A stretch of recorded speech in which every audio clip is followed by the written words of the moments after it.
fucking grandkids and now running around like I give a fuck. But I'm about to call their mom and tell her a thing or two. She in another room. I don't feel. You hear him? You hear that motherfucker out there hollering? Yeah. Sit your ass down. I asked her to get him. Kiara, get your ugly ass kids. Your call has been forwarded. Get your kids. That's how you start a podcast. Normally I like things to be relaxed and calm. Ain't no relax and calm around this house. Where you think you came to? This is not PetSmart. No wonder you nap when you're on the road. I can't wait to leave this motherfucker. I'm telling you, they get on my goddamn nerves. These new mamas ain't shit. They don't mother like we do. I asked her several times to set that ugly ass baby down. But I hear little feet running through this motherfucker like a midget. Set my ugly grandbaby down till my podcast is over. Is that hard to do? That ain't hard. Set your ugly ass baby down. And he gonna come to the door. My, like I can understand what the fuck he trying to say. Set your motherfucking little ugly ass down. I need one of them neighbors. In that documentary, what was it? Abducted at plain sight. Jesus. Oh, wow. Jeez. Did you see that shit? No, I don't put that in my... my God. I'm telling you, you should go watch that. You should go watch that. I'm telling you. After watching that, you guys are no more... White people are no longer stupid white people. I'm just going to call you clear people. Them type of people, they don't exist. They're the oh my God, this documentary was so fucking crazy. I know about it, and it's like the old dude's talking about getting jacked off. And Chris, when I tell you this neighbor that they had. Let me introduce everybody. Okay, yeah. I'm here today. We're doing a podcast with my co-host and buddy, or whatever you want to call him, my White Chris. That's your street name, White Chris. That's right. And I got a lone friend, Deon Curry, comedian Deon Curry. So we're gonna get this thing started. I'm sorry for the way I had to start off. These cheering on me fucking crazy. I'm a grandmama someday. We was talking about abducted at plain sight. My God, I was happy to be black. Yeah, there's a lot of weird shit on Netflix. White people are doing a lot of crazy shit. No. We just talk about abducted. We can't get past abducted at plain sight. What happened in it? Explain it. All right, so it's a town in Idaho. I don't Pocatello, Idaho, which already sounds like some super white. Can y'all shut up? It ain't about you leaving. Just shut your damn kids up. I'm sorry, we had to take a break early. I'm back to it. It's Pocatello, Idaho. I hear you talking about me. Deon, I've not been in many black households. Are they all like this? No. Okay, no. All right. I hear your ass talking about me. So there's more kids here and it's not quite as loud. Okay. Where y'all leaving? I have been here 3 Wednesdays in a row now. Look at that little motherfucker. You see him out there running? No, yeah. Hoping for some traffic. Like, please take me. All right. So, you remember the damn town, Deon? Yeah, I remember the town. That was the worst, most fucked up, most hilarious, sad documentary I ever seen in my life. It was so fucking shocking, Chris. So, it's this white family, right? Good old Christian white family in Idaho. Right. Probably ain't never know shit about crime. These are the first white families I ever met in a town like that wasn't registered gun owners. Right. Good old Christian basement fed white people. Okay. Right. Basement fed. So, man got 3 beautiful daughters and him and his wife, he owned a furniture store. The American dream of white people. The American dream. Cute daughters. That third daughter was ugly as hell. What you talking about? Oh, yeah. The DNA had run out by that point. Well, you gotta say this, Deon. It was the 70s haircut that was fucking them up. Made them look like little boys. They had Dumb and Dumber haircuts. So you got a Dumb and Dumber haircut. You only gonna be fuckable to your old ass neighbor. So make a long story short. So this guy lived next door to this guy. Correct me if I'm wrong, Deon. And so he lived next door, and turns out he's a pedophile. He's a super pedophile. Well, he could become friends with the family. You Right. know, pedophiles always got to get the daddy and the mama to like him. Okay. So he comes in, he's family friend, he playing with the kids, throwing them in the air, sniffing their drawers. Oh my God. It's quite a leap. I can see all of this shit in they VCR home video. I was like, white people, you ain't got a clue, because he was sniffing them girls' drawers from day one, and just so happened he liked the way Jan drawers smell. Oh. Yeah, he picked Jan from jump. Okay, so he was hawking on Jan the moment they opened that door and was like, "Hi, neighbor." He was like, "Yeah, I want that one right there." Yeah. So he comes in, he becomes a family friends and shit. And But see, this is the thing. He was a pimp and a pedophile. Oh, he was a manipulator. He was badder than a motherfucking black man with a Cadillac with a hat turned to the side who slapped his bitches. okay. I mean, he came up with the most elaborate bullshit. And this is what I said. I said, if he had a black neighbor, they would have been like, if you don't get this creepy ass crack out of this motherfucking house. I feel like most people probably would go, okay, let's go. No. You had to be black to recognize this shit. There was some cold-blooded shit he ran on him. Maybe it was small town Idaho. The fact they gave this man so much leeway. This next door neighbor, because he literally fucked the whole family. I've heard enough about it to know that like he took the dad out for a drive. No, did he fuck the mama first? Or he started messing with Jan first? He fucked the mama first. He fucked the mama first. No, actually, he picked Jan first. Like I think he did. But he didn't touch it, so he had to make the mama fall in love. Well, I think he was doing it the whole time. That's how pimp this dude was. Like he was literally fucking all three of them at the same time. That's wild. She was like 12 when he first started messing with her. 8 or 9 when he first met her. I'm talking about when he first started molesting her. When he first started molesting, yeah. But the shit he was doing up to the molestation was just like, so he started fucking the mama. Then he tell the daddy the wife ain't fucking him. And so he take the daddy out and tell him he need to bust a nut. Okay. And tell the daddy, literally tell the daddy, I need to bust a nut. My wife ain't giving me none. Can you jack me off? Sure, I'll jack you off in the name of Jesus. I'm gonna need Deon to. What's true and what's... That is all true. What? He literally asked this man to go for a ride with him. It was like, yo, man, my wife is not giving me none. Can you jack me off? He was like, I need some help. And then he told him, he said it don't have to be no homosexual stuff. It's just, what he say? He called it child's play. Yeah. Which should have been a sign right then and there that, hey, man, this kid likes to play with kids. You and I have both been children. I've never jacked anybody off. Excuse me. These were some grown-ass men. They weren't no child's play. Yeah, Who is telling the story? The real people. Jan is telling the story. The dad is telling the story. And the mom is telling the story. And when the daddy tell the story, he's like, I was so stupid. He started crying. Sir. I have never met a man kind enough to ask me to jack his dick, but the answer is always gonna be no. No. How nice of a dude do you have to be to ask your neighbor to jack you off because your wife ain't getting And it? you do it. And you literally jack this grown man dick. In this documentary, I kept finding myself slapping my computer, trying to slap the sense into these fucking people. Yeah. Like, you got to be goddamn kidding me. Y'all go for a ride and you just jack your neighbor dick. So it's some old guy talking. No. I would bury this. They're young when it happens, but like they're yeah. old now telling the story, I imagine. Yes. But like why would you ever tell anyone this story ever, let alone on a he Netflix used that against the documentary? daddy in this small town Christian town. Okay. He said, well, if you don't let me have your daughter, I'm going to tell everybody you are homophobic. And it was like 75. Nobody wants to be a homophobic with a wife in a small town. They would have crucified his ass. So all you had to do was say it ain't true. He had no evidence you jacked this man's dick. We like, he lying. That's such a good point. He stole my kid, and now he's saying I jacked his dick? What kind of... That is a great What's point. only you and him in the car? I don't understand. No social media. No social media. So who knows that this man jacked his dick? Right. So after he done fucked the mom and got a dick jacked, he knows it's time to move in. But so he tell the mom he's going to pick up Jan and take her out.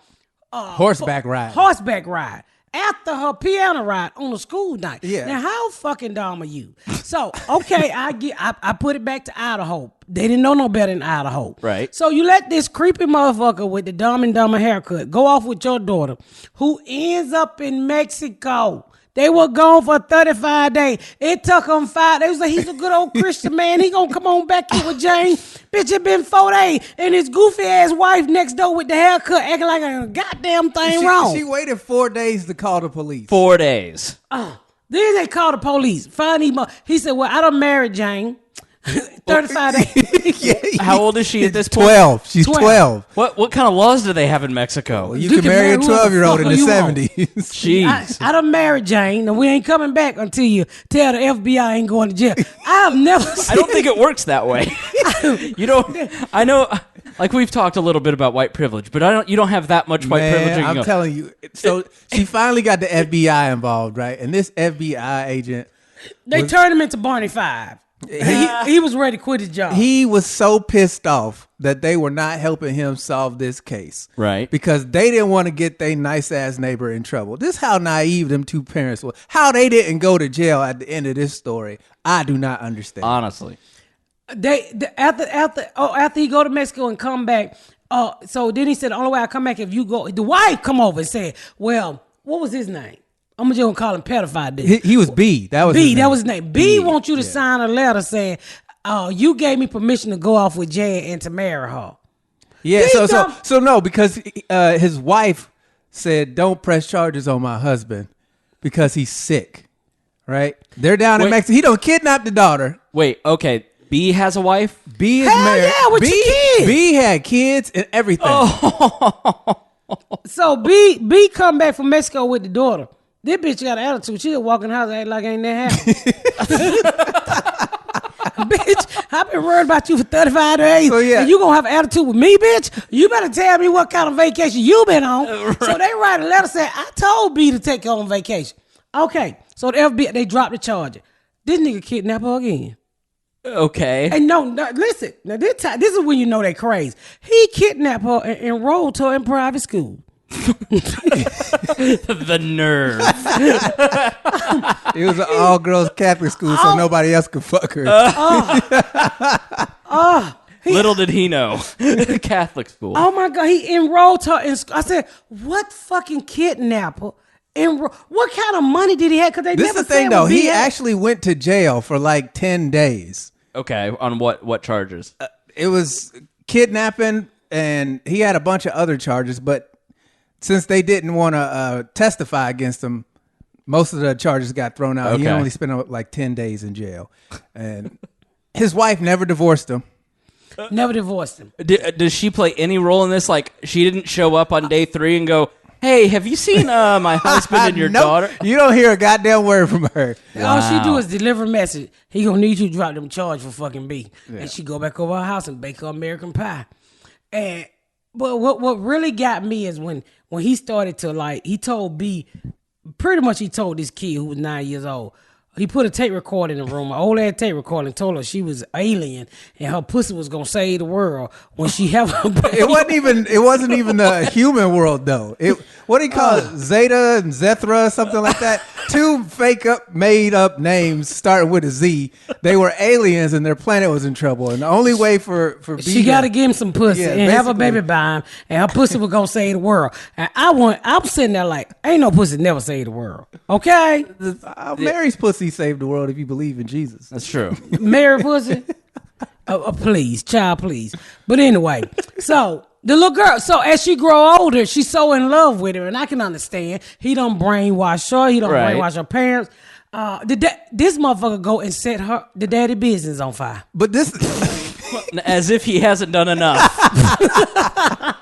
He said, "You won't let me fuck Jane. Down goes your business. Yeah, set his business on fire." He set his business. So that's what I was saying about this dude is such a. He didn't go to jail for that either.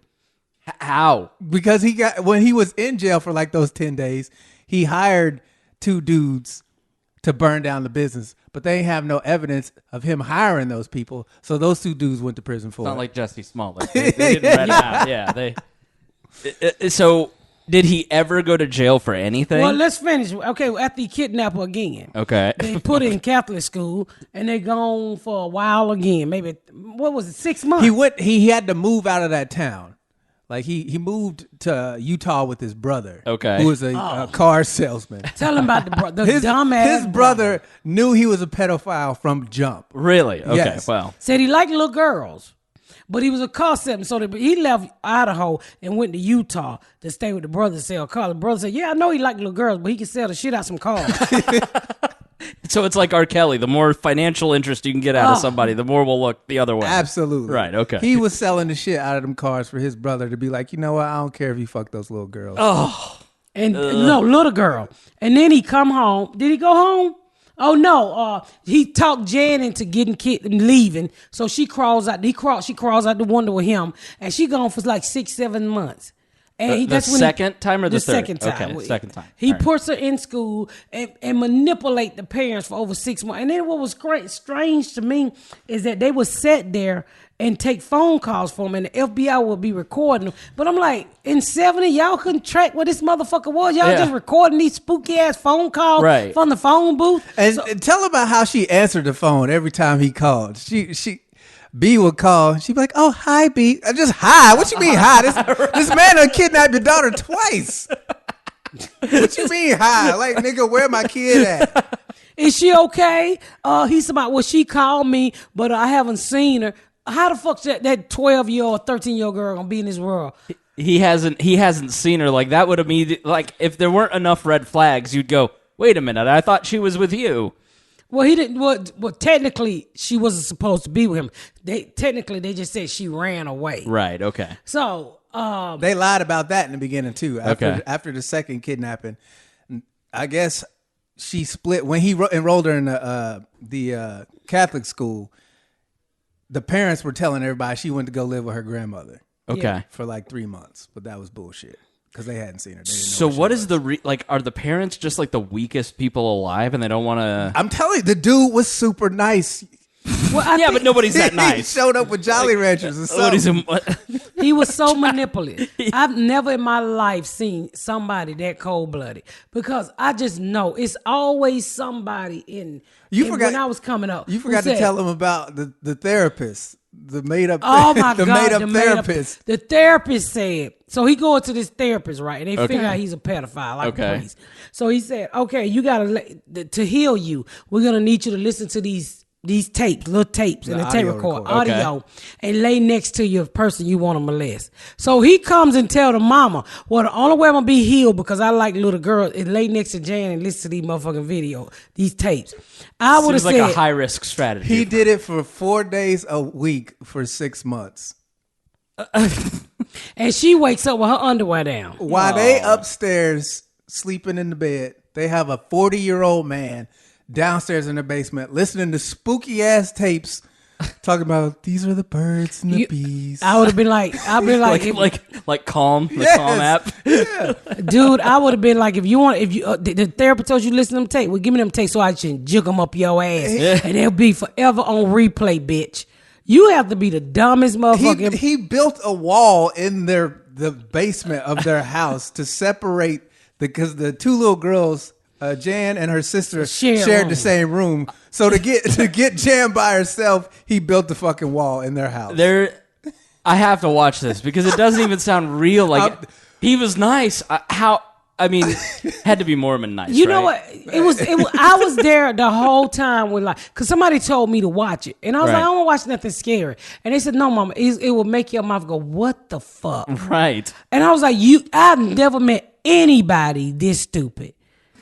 I've never in my life. It make you. I know it was the 70s, and I know you know. God damn, you didn't have anybody in the house with no sense in the family. Nobody who said you better keep that spooky ass motherfucker. But come to find out, he tried to prey on like 3 other little girls, and their parents say, "Hell no, motherfucker." They had sense. See, his whole pedophilia started. When he was a little kid. I guess he was a stepchild, and this B guy, he was a stepchild, and the only way to be part of the family was if he took care of the little girl that he was raised with. Like, that's his little backstory, and that's how he all became to love little kids. Like, he said he didn't feel right unless he was taking care of a little girl. I don't know where his dick came in between all that. Right, but- yeah, right. So we're going to find out more what happened with B and Abducted at plain sight when we come back after this break. Because this shit is confusing.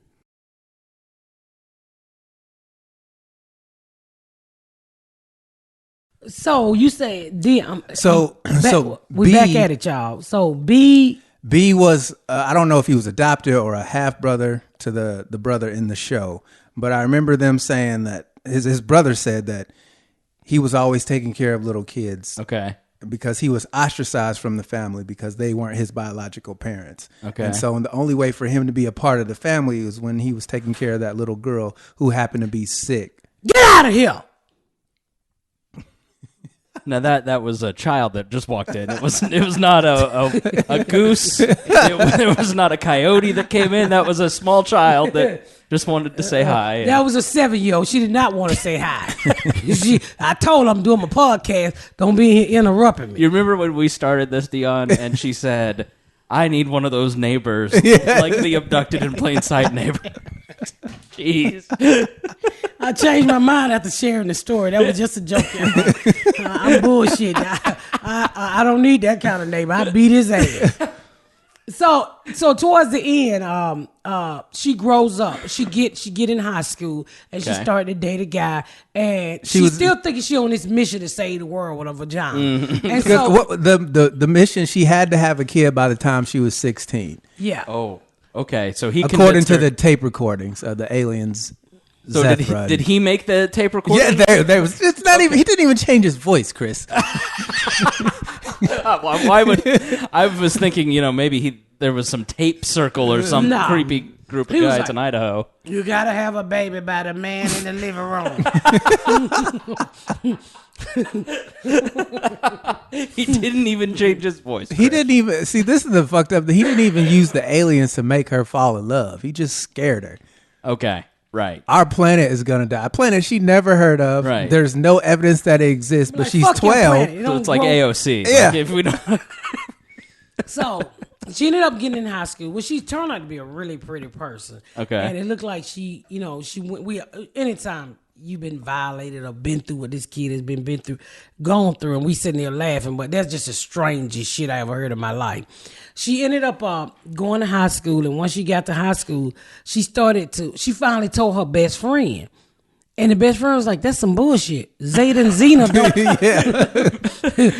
Because that was one of he had 4 rules. Yeah, never on the tell tape anybody. recording. Yeah. Never, four rules to do something. She stuck by them. and not telling someone. That was one of the 4 rules. The first rule was don't tell nobody. Yeah, about the aliens. The second rule was don't tell anybody that I've been fucking you since you were 12 years old. I don't remember what the third and fourth rule were. And so she tell her best friend, because he wasn't, well, when she was younger, let me back up. He was actually sticking his penis in a little bit, and then when they got her back the first time, they take her over and they see if her This hymen, is when they come back from Mexico. see if her hymen, I'm pronouncing that right? Yeah. It's broken. And it wasn't broken. I'm like, he got a very small dick not to break a 9-year-old hymen. I'm just saying. So when she got older, Stop picturing that little nigga's dick. No, I'm just thinking in my mind, like, what a weird analysis. yeah, I'm sitting there like, what kind of dick you got? I ain't the dick I ran to. I was picturing Miss Pat watching this going, what is wrong with his dick? Yeah, because the dick I had broke the hymen, or whatever you want to call it. Busted cherry, tore the asshole out. Oh, jeez. So to make a long story short, she tell her friend in high school, and they go tell her mama, and then they realize that she was brainwashed. Right. And you could tell over the years that she had help. So her mama write a book about the whole ordeal. Took her probably 5 years to write the book. Finally started touring. It was longer than that. She started in 1991. The book didn't come out till 2003. Oh, so that was a long time. So see, I was so stuck on what was going on, Right. I couldn't hear some of I that was shit. pissed off the whole fucking time. I I couldn't was imagine. so mad. So she started this book tour, and up pops B. I don't want you to write the book, Jan. Put the book away, Jan. I'm like, motherfucker, are you crazy? And what did she do? She wrote the book anyway. They wrote the book anyway. She toured. It's a lie. He sued him and everything, I think. It was I said, what pedophile stick it through to the end? He was determined, and he ended up killing himself. Okay, good. And but didn't he get charged with something? I did, honestly. After I saw they went on a book tour, I was like, "Fuck these people! Fuck these people!" I stopped. I didn't even watch the end of it. I saw that she had her mom said she started to write the book, and I was like, "Oh, fuck you!" Well, Fuck you. I'm not finna pay you to tell me you're a terrible parent. Suck my balls, you shitty human being. See, if you're nicer about it, she would. Like if you asked more nicely. See, that's how he tricked her. He would be at his store. He had a furniture store or something. And he would call her and say, "Hey, my wife didn't make me no lunch. Won't you come up here?" He convinced her to come to his shop by saying his wife didn't cook for him. So she was like, "Oh, I'm a nice neighbor. I'm going to bring you a sandwich." Right. And when she showed up with that peanut butter and jelly, he gave her all the nut and butter that she could handle. Sugar jelly. Yeah. He sure did. And that is how he started, because he would pick them out. And, back in those days, this is the 70s, right. Good old, nice, lovely Christian white neighborhood. She was bored out of her mind. Yeah. And he gave her some excitement. That's what she said. I Right. was so bored. I just needed some excitement. And he gave, like, bitch. Yeah, well, you got it. He's sucking her titty outside the bedroom. She didn't know what to do. The mama. He untouched her all at his shopping, fucking her, and she get all excited. Like, oh my God, is this what dick is outside of Idaho? So, not knowing he had an agenda to get inside of their house. It was the crazy. If y'all don't do shit, go watch Abducted at Plain Sight. It is, and what's so crazy, the title is Abducted at Plain Sight. We mean abducted at plain sight. She just got in the car and rode off with him. Yeah. No, because the mom thought she was going horseback riding. Little did she know it was that creepy ass man riding for 3 months in Mexico. She ain't bring back no postcards, no keychains, no T-shirts for the rest of the family. Not one of those blankets, the Mexican blankets that poncho, everybody, nothing. Right. It was the weirdest shit. I've never met anybody who's close enough with their neighbor to have their neighbor pick their kid up from school. Now you can pick my kid up from school, but I'm gonna ask you what the fuck the teacher did. I've never met. You got to be family in order to pick somebody up from school. Well, but maybe for not me back now, then. living where I'm at to now. But back in the day, I've had a neighbor pick up my kids. One of them forgot my kids one time, y'all. And bitch actually went and picked up her motherfucking kid, left my kid, and my kid went to jail for the whole weekend. They put my kids in child protective service because I didn't pick them up. I'm like, all you had to do was beat me. I was out selling dope. So Just let's unpack So the that. CPS weekend in jail was a good idea. Absolutely Right. Yeah. Oh my God. What do you mean I'm irresponsible? I cried so hard. Oh, my 2 babies gone. When I finally picked them up and they visited the house and realized, they had a pretty decent home. They didn't know I was selling crack. Yeah. So they pick them up and the lady said, she said, you can go pick them up now. Pick them up. They was like, Mama, that place was really nice. Can we go back? Because you fucking kidding me? We met a lot of friends. Yeah, without parents, motherfucker. You haven't heard the first episode, but in the first episode, her husband calls in the middle of it, and she goes, "Shit, did I forget the kid?" Yeah, I left sight. It's a good tradition that continues to this day. I will leave the kid in a minute. I'm getting, especially now that I'm getting old. I'm like, what the fuck I supposed to be doing? Yeah. I literally have a thing goes off on my phone to say, pick Saisha up. Because if not, I have to tell my June bug. And if he forget her, she just fucked. Well, at least none of the kids are young enough to be left in the car where they burn up.